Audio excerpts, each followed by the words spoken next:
It is the season to be jolly, and year-end Christmas parties and office parties. This is their season too. And sadly, that also includes potential sexual harassment cases.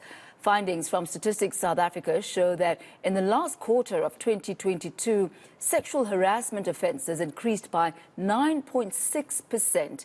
Now, this is supported by the CCMA reports that workplace sexual harassment disputes are also on the rise. For more on this, I'm joined by Leila Musa, a senior associate in employment law practice at Cliffe Dekker Hofmeyr. Good to have you with us this afternoon, Leila.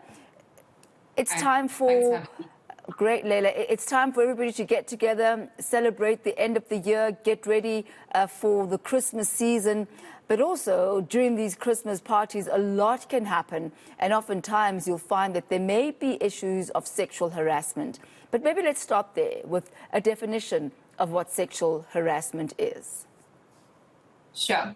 Thanks very much. So I think the starting point is to note that in terms of the Code of Good Practice that was released in 2022, that relates to harassment more broadly. So that highlights sexual, racial and ethnic harassment, but it goes more broadly than just sexual harassment. And that is for the prevention and elimination of that within the workplace. So I think that's the starting point, to note that, our law is noting that that is something that's a lot more broad than what is considered to be sexual harassment. Now, sexual harassment itself is a specific form of harassment, and it constitutes unfair discrimination in our law on prohibited grounds of sex, gender, and sexual orientation.